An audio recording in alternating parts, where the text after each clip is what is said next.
Bonjour, merci de nous recevoir au siège de Aval Cement. C'est un plaisir.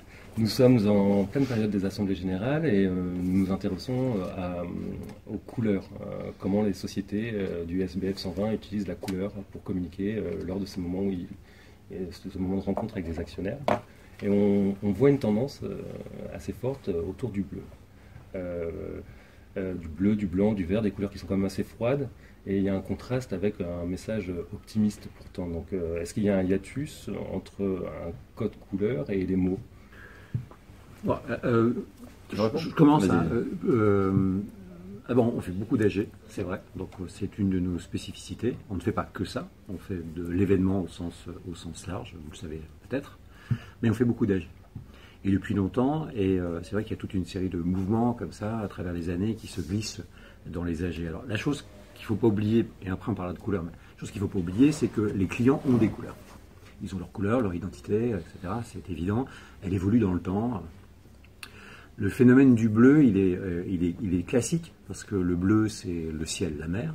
Et dans la nature, il y a très peu de bleu, en réalité. Donc c'est une couleur plutôt rare, qu'il est facile de ramener dans une entreprise, en évoquant cette espèce de respiration, cette envie de conquérir le monde, etc. Le bleu ouvre plein de fenêtres.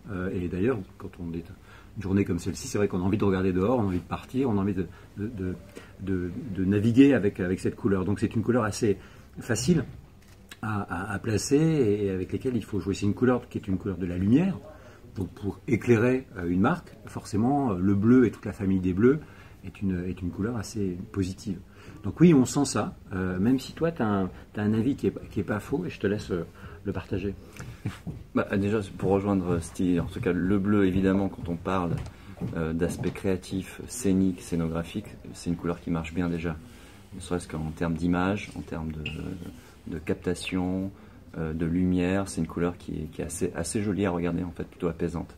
D'autres couleurs qui marchent moins bien, mais le bleu est plutôt assez paisible, assez reposant, et je rejoins ce que dit Fred. C'est évidemment, ça fait un rappel aussi sur quelque chose de très ouvert aussi, dans le monde aussi. Il y a aussi un truc important, c'est que cette année, c'est l'ultraviolet, la tendance.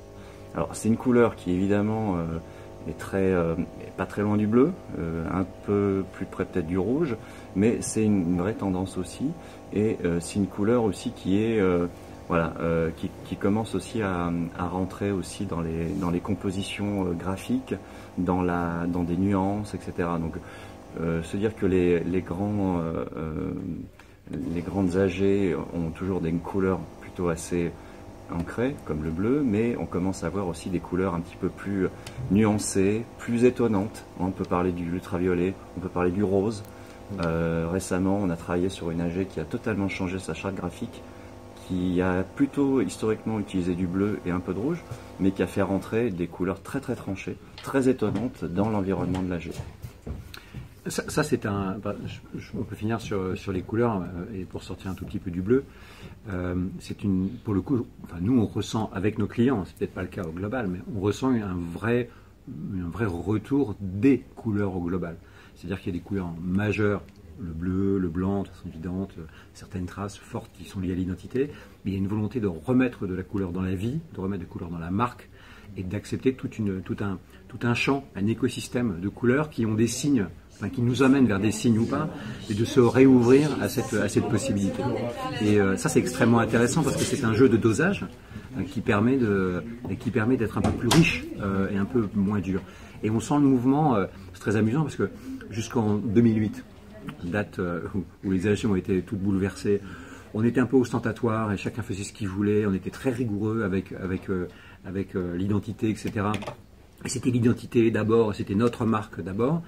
Ensuite, il y a eu une période où tout ça est retombé, il a fallu générer beaucoup de sobriété, on est tombé vraiment sur des traces très, très basses, et puis au fur et à mesure, nous on l'a senti, on a ramené un maximum de création, nos clients en avaient besoin, ils s'est trouvé des respirations nouvelles, donc on a réussi à ramener ce que j'appelle l'écosystème. C'est-à-dire c'est pas qu'une marque, c'est une marque et son écosystème. C'est une marque ouverte, c'est une marque connectée au monde, connectée aux gens, etc. On a bien senti ce mouvement ces dernières années. Et aujourd'hui, après ça, il y a le retour de toutes les couleurs. C'est-à-dire qu'on peut oser des couleurs plus électriques, des couleurs plus fluo, des traces, des gestes. Et ça devient extrêmement intéressant parce que c'est un jeu d'équilibre qui pour nous est plutôt plaisant, quoi. Il y a une vraie sémiotique des couleurs. Ouais. Et est-ce qu'on peut dire que quand les couleurs reviennent, c'est que ça va, le moral est bon? Voir la vie en couleur, c'est déjà voir la vie de manière très positive. Donc, oui, on peut dire ça. On va pas faire une analyse sur l'état du monde, parce que je pense qu'on va pas y arriver. Non, mais des sociétés, peut-être après la respiration qu'il y a eu, il y a peut-être un... En fait, il y a peut-être un phénomène qui se passe aujourd'hui. Vous savez, il y a des grands blocs qui sont en train de se dessiner en termes d'entreprise. On voit bien que notre commerce européen souffre d'un grand commerce asiatique et d'un grand commerce américain, qui ont deux formes extrêmement différentes. Et en fait, soit on est terrorisé, on se replie sur soi-même et on se vend à Amazon ou à Alibaba. C'est une discussion que chacun peut avoir. D'ailleurs, certains l'ont, cette discussion. Ou alors, on peut essayer de trouver une forme européenne avec une identité extrêmement forte, basée sur nos cultures, etc. Et du coup, cette envie de se réouvrir et de se réapprendre, peut-être, passe aussi par la couleur, le fait de chercher à nouveau de nouveaux axes, de nouvelles formes, etc. Cette mutation, on la sent, elle est fondamentale, elle est ancrée dans nos pays européens. Je pense que la couleur participe à l'envie de renaître, et c'est pour ça qu'elle s'affiche. Elle commence à se réafficher. Voilà. Avec votre œil de créatif, comment percevez-vous l'Assemblée Générale, qui est quand même un exercice assez convenu? Qu'aimeriez-vous faire encore que vous n'avez pas fait? Quelles pistes vous pourriez explorer qui n'ont pas encore été explorées?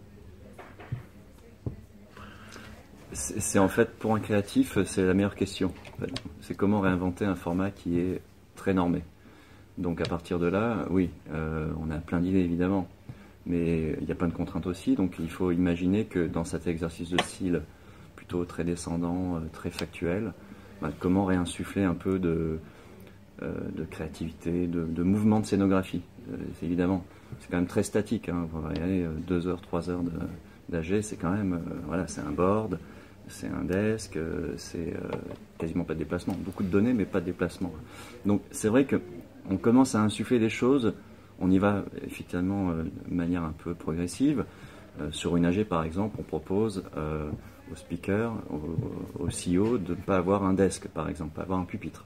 Donc ça se coach, ça s'amène doucement, ça se travaille, ça se répète.